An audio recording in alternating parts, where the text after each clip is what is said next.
जीवनं कविभिरीडितं कल्मषापहं श्रवणमङ्गलं श्रीमदाततं भुवि गृह्णन्ति ये भूरिदा जनाः।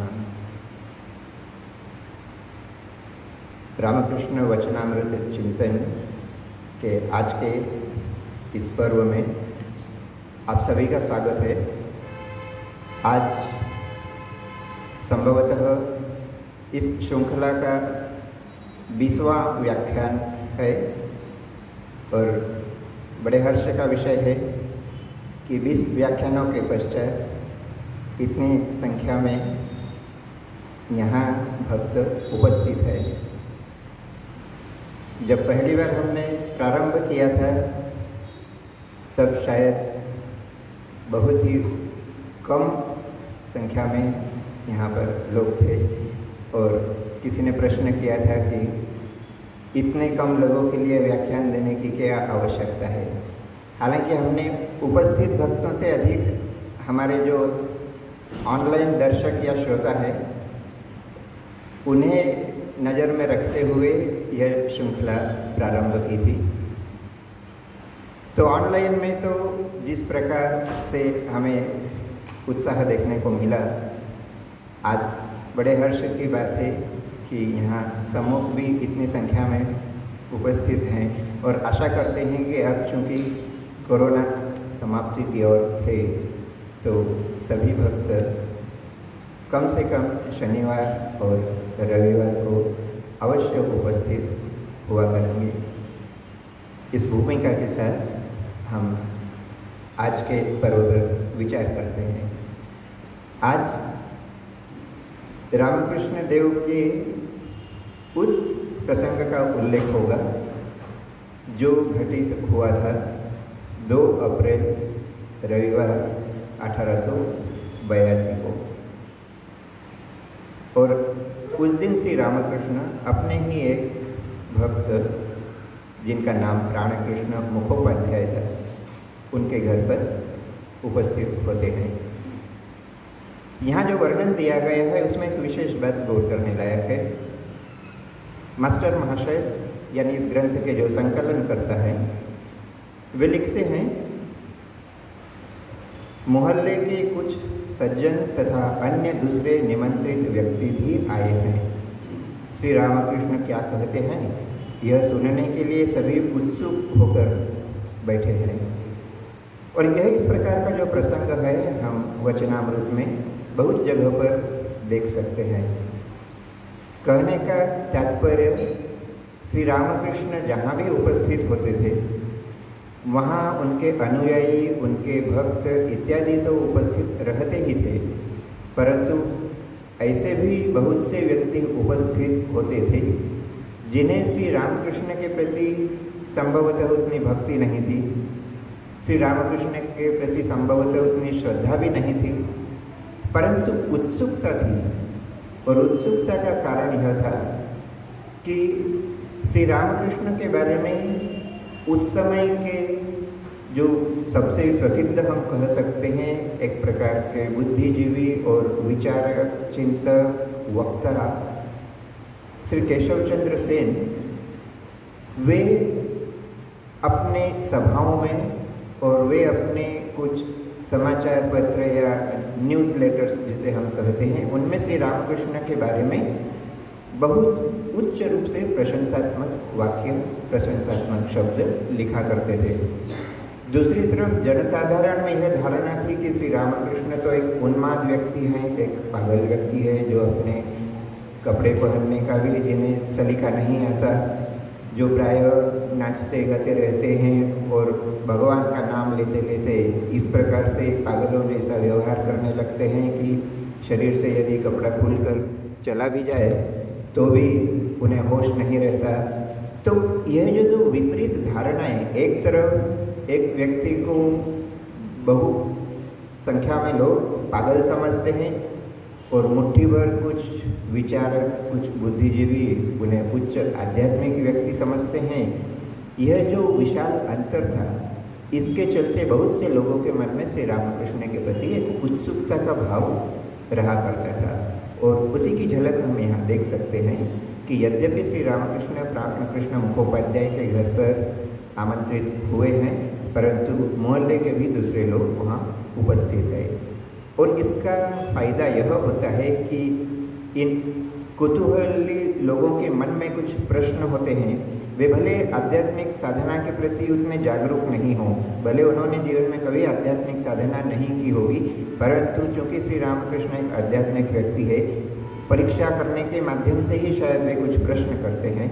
परंतु हम जैसे भक्तों के लिए लाभ यह है कि उन आध्यात्मिक प्रश्नों का उत्तर श्री रामकृष्ण के मुँह से हमें सुनने को मिलता है। तो इसके पहले कि प्रश्नोत्तर पर्व प्रारंभ हो, श्री रामकृष्ण ने ही जब भक्तों को उपस्थित देखा तो उन्होंने उपदेशात्मक रूप से बातें प्रारंभ की। श्री रामकृष्ण कह रहे हैं, ईश्वर और उनका ऐश्वर्य, यह जगत उनका ऐश्वर्य है, परंतु ऐश्वर्य देखकर ही सब लोग भूल जाते हैं। जिनका ऐश्वर्य है उनकी खोज नहीं करते। कामिनी कांचन का भोग करने सभी जाते हैं, परंतु उसमें दुख और अशांति ही अधिक है। संसार मानो विशालाक्षी नदी का भंवर है, नाव भंवर में पड़ने पर फिर उसका बचना कठिन है।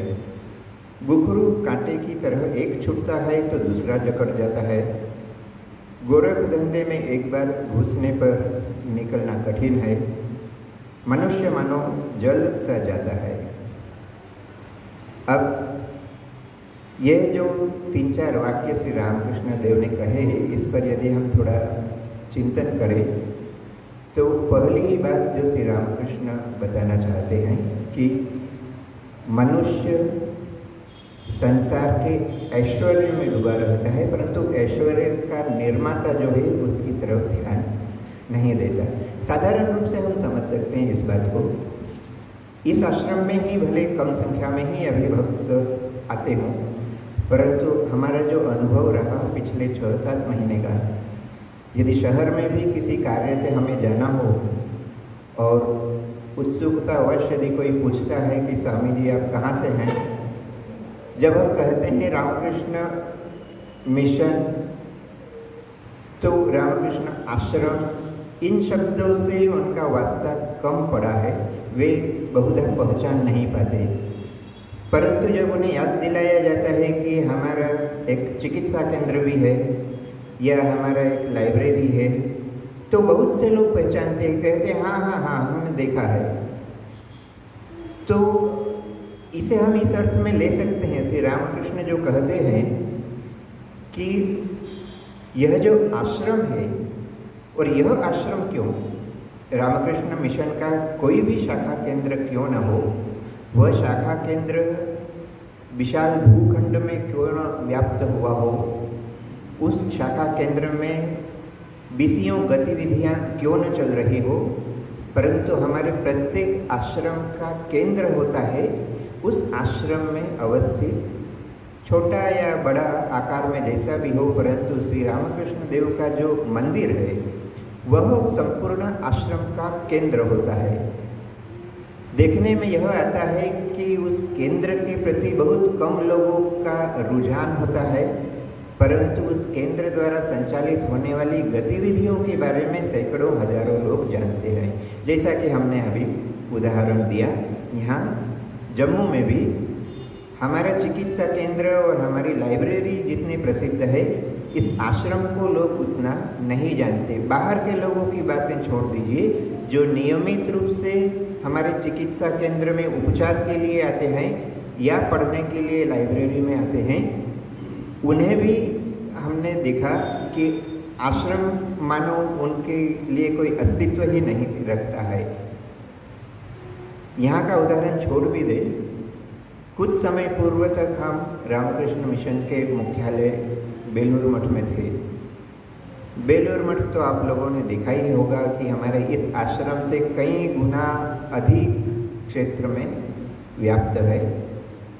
प्रतिदिन हजारों की संख्या में वहाँ पर लोग उपस्थित होते हैं, विशेषकर इस प्रकार के गर्मी के वातावरण में शाम के समय कभी कभी ऐसा होता है कि पाँव रखने को जगह नहीं मिलती, इतने लोग उपस्थित होते हैं।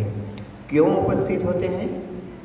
क्योंकि विशाल भूखंड है, सुंदर उद्यान है, समीप ही गंगा नदी बहती है। वह जो मन को आनंद देने वाला वातावरण है, उस वातावरण में हजारों सैकड़ों की संख्या में लोग प्रतिदिन उपस्थित होते हैं।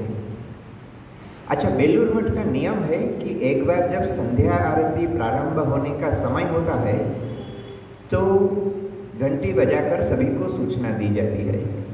और घंटी बजने का अर्थ है कि वहाँ उपस्थित जन समुदाय को अब उठकर या तो अपने घरों की तरफ प्रस्थान कर जाना है या मंदिर में आरती के लिए उपस्थित होना है।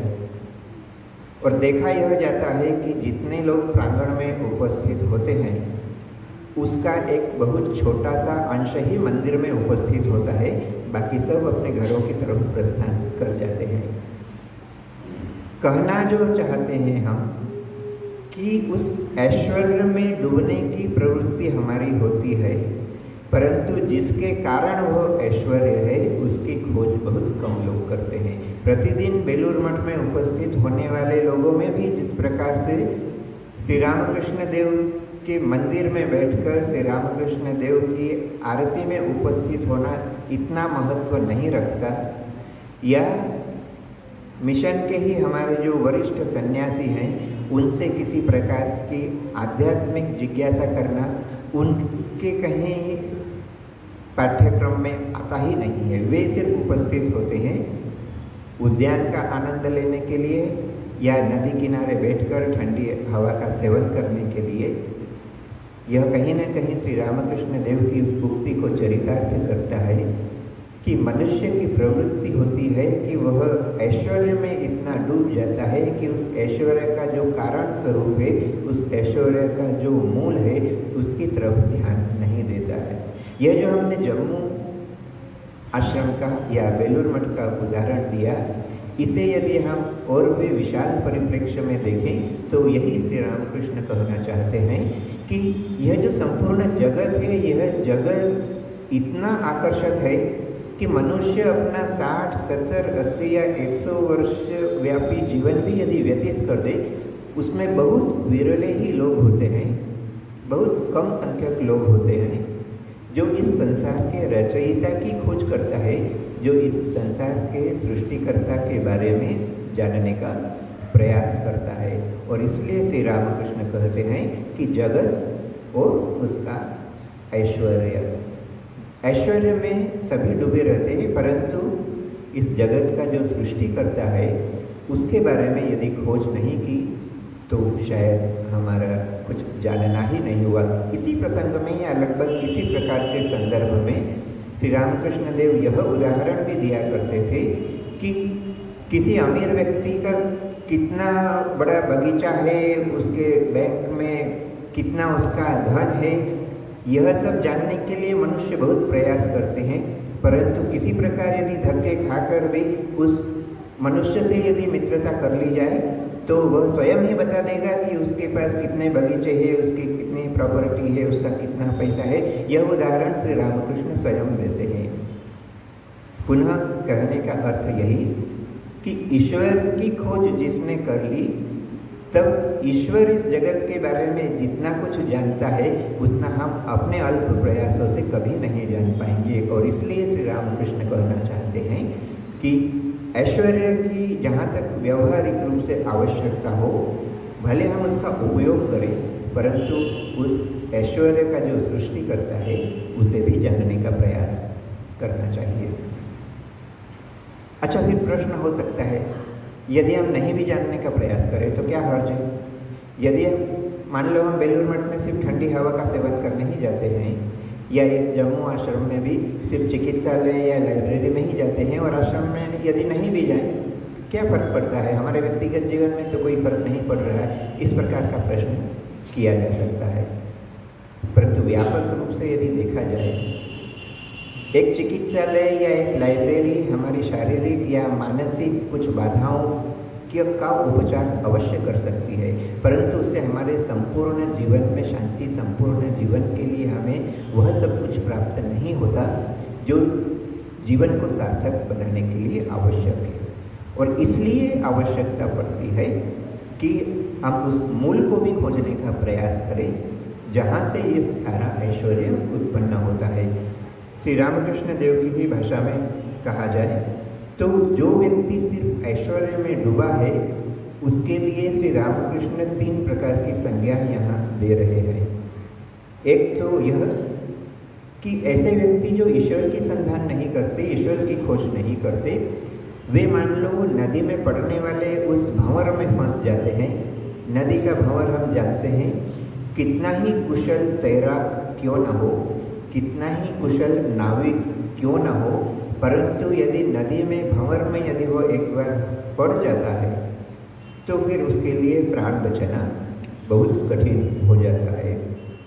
गीता में भगवान कहते हैं यत तो यदि कौन्तेय पुरुषस्य विपश्चितः इंद्रियाणि प्रमाथीनि हरन्ति प्रसभं मनः। यानी ऐसा मनुष्य जो अपने विवेक का, अपनी बुद्धि का उपयोग करना जानता है, जो लोक कल्याणार्थ जीवन जीता है, जो अपना जीवन दूसरों के लिए ही समर्पित किया हुआ है, ऐसा व्यक्ति भी इस प्रकार की परिस्थितियों में पड़ जाता है कि उसकी इंद्रियां उसे जगत के आकर्षण में ढकेल देती है और वह स्वयं समझ ही नहीं पाता है कि कब वह अपने लक्ष्य से भ्रष्ट हो चुका है।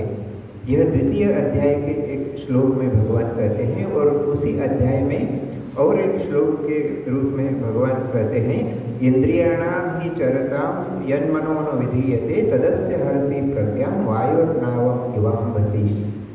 जिस प्रकार से कुशल नाविक जब अपनी नौका लेकर नदी में जाता है, उसे अपना गंतव्य पता है, उसे अपनी दिशा पता है, परंतु यदि वायु का वेग बहुत प्रबल हो और वायु का वेग यदि विपरीत दिशा में हो तो वह कुशल नाविक भी बहुत बार असफल हो जाता है, वह कुछ करने लायक नहीं रहता, वह इतना लाचार हो जाता है कि उस वायु के वेग में उसका भी पथभ्रष्ट होना स्वाभाविक हो जाता है। और इसलिए जो जगत के ऐश्वर्य में डूबा हुआ है, ऐसा व्यक्ति भले ही अपने आप को सुरक्षित समझे, ठीक उस नाविक के समान या उस तैराक के समान जो नदी में पड़ने वाले भंवर से दूर रहा, तब तक समझता है कि मैं अपने बल पर नदी को पार कर लूँगा। परंतु यदि नदी में एक भंवर है और उसमें वह पड़ जाता है तो उसकी अवस्था वैसी ही होती है जैसा भगवान श्री कृष्ण यहाँ गीता में कहते हैं।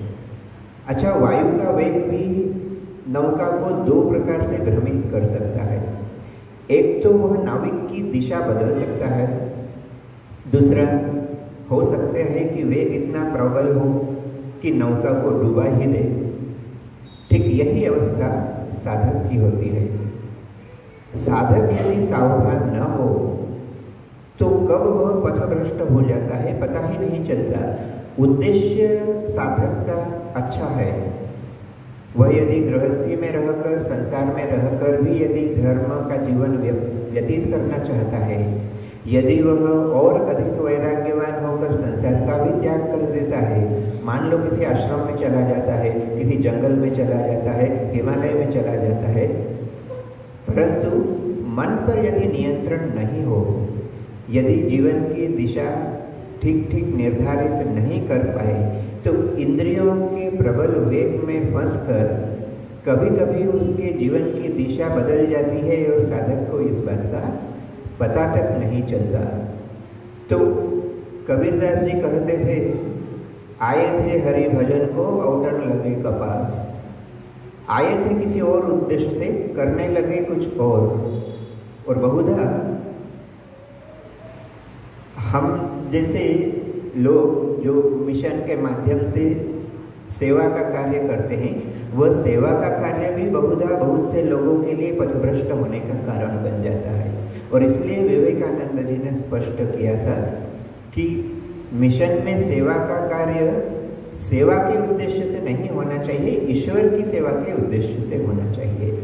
ईश्वर की प्राप्ति के साधन के रूप में यदि हम सेवा करते हैं तो वह हमें ईश्वर की तरफ ले जा सकता है, परंतु यदि सिर्फ सेवा का उद्देश्य रखकर यदि हम आगे बढ़ते हैं तो सेवा के उद्देश्य में कमी यह रह जाती है कि फिर कहीं ना कहीं उसमें हमारा अहंकार, उसमें कहीं ना कहीं लोभ, कहीं ना कहीं यश पाने की इच्छा, कहीं ना कहीं उसमें ऐश्वर्य आ जाता है, जिसकी चर्चा भगवान श्री रामकृष्ण यहाँ कर रहे हैं। तो इस प्रकार से साधक पथभ्रष्ट हो सकता है, और यदि इंद्रियों का वेग और प्रबल हो और साधक असावधान हो तो ऐसा भी हो सकता है कि जैसे प्रचंड वायु नौका को उल्टा भी सकती है, नाविक को मौत की गर्त में भी ले जा सकती है, वैसे ही साधक सिर्फ पथभ्रष्ट होकर ही नहीं रहता, कभी कभी साधक का पतन भी हो जाता है। और यह सब इसीलिए क्योंकि जीवन का उद्देश्य हमारे सामने स्पष्ट नहीं रहता। और इसलिए श्री रामकृष्ण जब यह कहते हैं कि ईश्वर और जगत, ईश्वर सृष्टि करता है, जगत उसका ऐश्वर्य है। श्री रामकृष्ण यह नहीं कहते कि जगत छोड़कर जाना है। इस बात पर हम पहले के व्याख्यानों में भी चर्चा कर चुके हैं। श्री रामकृष्ण कहीं भी यह नहीं कहते कि सभी को घर छोड़कर जंगल में जाना है, सभी को सन्यासी बनना है। श्री रामकृष्ण कहते हैं जो जहाँ है वहीं से अपने कर्तव्य का निर्धारण करे, वहीं से अपने कर्तव्य का पालन करें, परंतु मन ईश्वर में रखना है। वे उदाहरण के माध्यम से कहा करते थे, एक हाथ से ईश्वर को पकड़कर एक हाथ से जगत का कार्य करना। यानी जब हम जगत का कार्य कर रहे हैं तभी ईश्वर हमारे मन में सदा विराजमान होना चाहिए। जगत का जो भी कार्य कर रहे हैं, श्री रामकृष्ण देव के जीवन में ही हम देखते हैं, एक भक्त महिला थी, वे अक्सर ईश्वर का ध्यान करते समय विचलित हो जाती थी, मन ईश्वर में नहीं लगता था। श्री रामकृष्ण देव के समीप जाकर उन्होंने अपनी समस्या रखी। श्री रामकृष्ण देव ने उनसे पूछा, अच्छा जब तुम ध्यान करती हो और तुम्हारा मन ईश्वर में नहीं लगता तो बताओ तुम्हारा मन कहाँ लगता है? तो उन्होंने कहा कि मेरा एक नाती है छोटा सा, उसकी तरफ मेरा ध्यान बार बार जाता है, ईश्वर को भूल जाती हूँ और उस बच्चे का ख्याल मुझे बार बार आता है। तो श्री रामकृष्ण देव ने यह नहीं कहा कि नहीं तुम नाती को भूल जाओ और सिर्फ ईश्वर में मन लगाओ। श्री रामकृष्ण देव सिर्फ इतना ही कहते हैं कि अच्छा तुम ऐसा समझ कर चलो कि वह जो नाती है वह तुम्हारा नाती नहीं है, वह भगवान श्री कृष्ण का बाल रूप है। यशोदानंदन कृष्ण को ही तुम अपने नाती में देखने का प्रयास करो। और कुछ दिन के बाद ये भक्त महिला आती है और कहती है कि मेरी सारी समस्या का समाधान हो गया, क्योंकि अभी भी वे अपने नाती का ख्याल रखती है, अपने पोते का ख्याल रखती है, परंतु अब वे उसे अपने पोते, अपने नाती के रूप में नहीं देखती। वे देखती है कि स्वयं भगवान श्री कृष्ण बालक के रूप में उनके घर में आए हुए। इसलिए वे जब बालक को नहलाती है, बालक को खिलाती है, बालक को सुलाती है, तो सब समय उनके मन में यह भाव रहता था कि वे ईश्वर की ही सेवा कर रही है। तो देखिए कहीं भी संसार को छोड़ने की आवश्यकता नहीं हुई, सिर्फ जो कार्य हम कर रहे हैं उस कार्य को ईश्वरार्पण बुद्धि से यदि करें, जो कार्य हम कर रहे हैं वह ईश्वर के लिए समर्पित है, वह कार्य ईश्वर के लिए कर रहे हैं, तो इस भावना से यदि हम अपनी नौकरी करते हैं, या हम विद्यार्थी हैं, या हम व्यवसाय करते हैं, या हम कोई भी समाज सेवा का कार्य करते हैं, ये सारे कार्य यदि हम ईश्वर के लिए कर रहे हैं, ईश्वर के प्रति समर्पित होकर कर रहे हैं, इस बुद्धि से, इस विचार से यदि किया जाए तो यह एक सहज उपाय है जो श्री रामकृष्ण हमारे समक्ष रखते हैं कि जगत को छोड़कर कहीं जाने की आवश्यकता नहीं पड़ती।